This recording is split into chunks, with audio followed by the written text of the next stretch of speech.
نبی کا کام ہوتا ہے خلیفے کو انٹروڈکشن کرانا، امت کا کام ہوتا ہے کیوں کہنا اور اعتراض کہنا۔ یہ پرانی رسم ہے، امت محمد سے نہیں آ رہی، بنی اسرائیل سے آ رہی ہے۔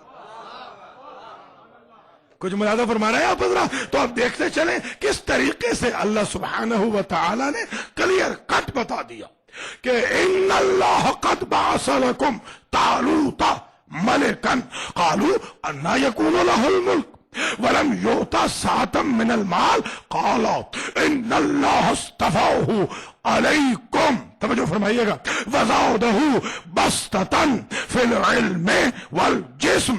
نبی نے فوراً پلٹا کے کہا ایک بات اور طے ہو گئی، جب بھی خلافت کے بارے میں، جب بھی اقتدار کے بارے میں، جب بھی حکومت الہیہ کے بارے میں نبی سے سوال ہوگا تو نبی یہ نہیں کہیں گے کل بتاؤں گا، رائٹ اوے کہہ رہے ہیں، اسی وقت کہہ رہے ہیں کہ تم نے پوچھا کہ اس کو اقتدار کا حق کیوں ہے، اس کی وجہ یہ ہے اللہ نے طالوت کو تمہارے اوپر مصطفیٰ قرار دے دیا، چن لیا ہے اللہ نے، اس لیے کہ وہ علم میں بھی تم سب سے زیادہ ہے اور شجاعت میں بھی تم سب سے زیادہ ہے۔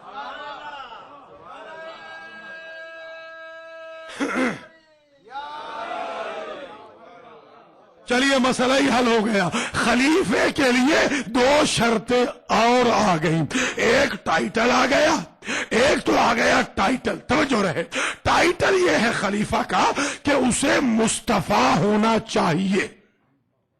اب یہاں کوئی یہ نہ کہے کہ خلیفہ مصطفیٰ نہیں ہو سکتا اس لیے کہ مصطفیٰ صرف ایک ہے۔ قرآن کہتا ہے وَسَلَامٌ قُلِ الْحَمْدُ لِلَّهِ وَسَلَامٌ عَلَىٰ عِبَادِهِ الَّذِينَ اصْطَفَىٰ۔ اے میرے حبیب، کچھ دشمن تمہارے مر گئے ہیں، ان کی ہلاکت پہ فاتحہ خوانی نہیں کرنی، نہ اِنَّا لِلَّهِ کہنا ہے، اور سلام ہو اللہ کے مصطفیٰ بندوں پر، بندے پر نہیں۔ کچھ سمجھے آپ حضرات یا نہیں؟ اسی دن کے لیے کہ دنیا کنفیوز نہ ہو کہ آخر یہ مصطفیٰ ایک ہے یا مصطفیٰ کئی ہیں، اسی دن کے لیے نبی نے فرمایا تھا اولنا محمد، اوسطنا محمد، آخرنا محمد، کلنا محمد۔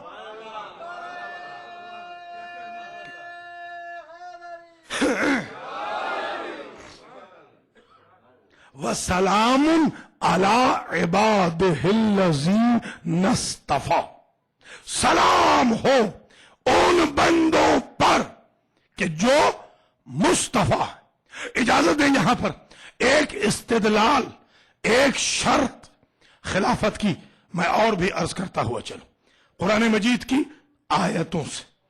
دیکھیے قرآن مجید میں سورہ صافات میں بہت کلیئر کٹ قصہ حضرت نوح میں، یاد ہے نا، یہ تو ثابت کر کے آیا ہوں، آیت انشاءاللہ پڑھوں گا، حضرت نوح کے بارے میں بھی، حضرت ابراہیم کے بارے میں بھی، حضرت موسیٰ ہارون کے بارے میں بھی آیتیں آتی رہیں گی۔ یہ تو میں پرسوں ثابت کر چکا ہوں نا کہ یہ سارے کے سارے اللہ کے خلیفے تھے، اللہ نے خلافتیں دی کیونکہ صاحبان معجزات تھے، تو خلیفہ کو صاحب معجزہ ہونا چاہیے۔ اب یہاں پر ایک بات اور سن لیں، آج حضرت نوح کے قصے کو اللہ نے کہا وَتَرَكْنَا عَلَيْهِ فِي الْآخِرِينَ، ہم نے نوح کے قصے کو نامکمل چھوڑ دیا۔ وَسَلَامٌ عَلَىٰ نُوحٍ فِي الْعَالَمِينَ، اور ہم نے اپنا سلام کر دیا نوح پر۔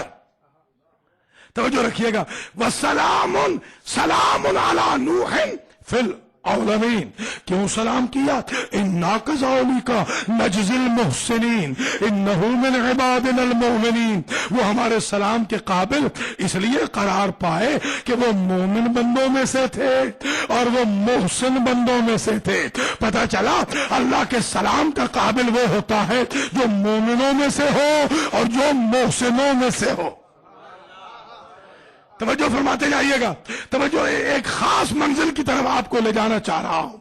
یہاں پر طے ہو گیا سلام ہے مصطفیٰ بندوں پر، یہاں کا سلام ہے نوح پر۔ پھر ارشاد فرمایا وَتَرَكْنَا عَلَيْهِ فِي الْآخِرِينَ سَلَامٌ عَلَىٰ إِبْرَاهِيمَ كَذَٰلِكَ نَجْزِي الْمُحْسِنِينَ إِنَّهُ مِنْ عِبَادِنَا الْمُؤْمِنِينَ، ابراہیم پر بھی سلام ہو اس لیے کہ ہم محسن بندوں کو ایسی ہی جزا دیتے ہیں، وہ بھی ہمارے مومن بندوں میں سے تھے۔ اور پھر اس کے بعد ارشاد ہوا وَالسَّلَامُ عَلَيْهِ يَوْمَ وُلِدَ وَيَوْمَ يَمُوتُ وَيَوْمَ يُبْعَثُ حَيًّا، عیسیٰ پہ سلام ہو جس جس دن وہ پیدا ہوئے اس دن بھی سلام، جس دن وہ اٹھائے جائیں گے اس دن بھی سلام، جس دن قیامت میں پھر آئیں گے اس دن بھی سلام۔ اور خود عیسیٰ نے بھی کہا والسلام علیہ، مجھ پر سلام ہو، یوم ولدت و یوم اموت و یوم ابعث حیا، جس دن میں پیدا ہوا اس دن بھی سلام، جس دن میں مروں گا اس دن بھی سلام۔ تو جب مرتے ہیں اگر نبی مر جاتے ہیں تو بھیا سلام تو زندوں میں ہوتا ہے نا۔ یہ جملہ بتا رہا ہے نبی یہاں رہے یا وہاں رہے نبی زندہ ہوتے ہیں۔ نبی اور امت ایک جیسی نہیں ہوتی، امت مر جاتی ہے نبی زندہ رہتے ہیں۔ اور پھر فوراً کہا کہ سلام ہو وترکنا علیہما فی الآخرین، سلام علی موسیٰ و ہارون، سلام ہو موسیٰ پر، سلام ہو ہارون پر۔ کیوں سلام ہو؟ خود وضاحت کی، انا کذالک نجزی المحسنین، ہم اپنے محسن بندوں کو ایسے ہی جزا دیتے ہیں۔ انہما من عبادنا المؤمنین، وہ ہمارے مومن بندوں میں سے تھے۔ کل کی تقریر یاد ہے نا کہ حضرت ہارون کو اللہ نے خلیفہ بنایا موسیٰ کا، اور آج یہ بات طے کرنے جا رہا ہوں کہ خلافت کے لیے ضروری کیا ہے؟ خلافت کے لیے ضروری ہے کہ اس پر اللہ کا سلام آئے۔ توجہ فرمائیے گا، اب میں کہاں رکھوں اس جملے کو؟ بھیا نوح پر جب سلام کیا تو کہا من المؤمنین، ابراہیم پہ سلام کیا تو کہا من المؤمنین، اور موسیٰ و ہارون پہ سلام کیا تو من المؤمنین، یہ سارے ہیں من المؤمنین۔ تو بھیا جب من المؤمنین خلیفے ہو سکتے ہیں تو جو امیر المؤمنین ہے،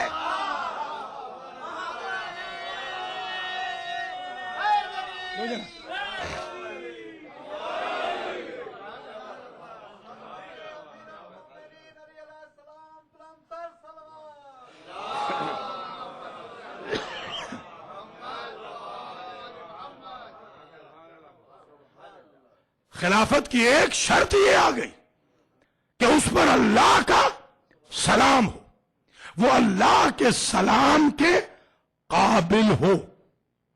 اب یہاں ایک سوال یہ ہے کہ جب یہ طے ہو گیا، میں پھر واپس پلٹوں گا انہی آیتوں کی طرف، ایک لمحے کے لیے یہاں آپ کو روکنا ہے۔ جب یہ طے ہو گیا کہ خلیفہ سلام الہی کے قابل ہوتا ہے تو حضور کے بعد وہی خلیفہ بنے گا کہ جس کو علیہ السلام کہا جا سکے۔ توجہ، جس کو سلام اللہ علیہ کہا جا سکے۔ بھیا رضی اللہ تعالی عنہ والے مسلمان ہوتے ہیں، سلام اللہ علیہ والے خلیفے ہوتے ہیں۔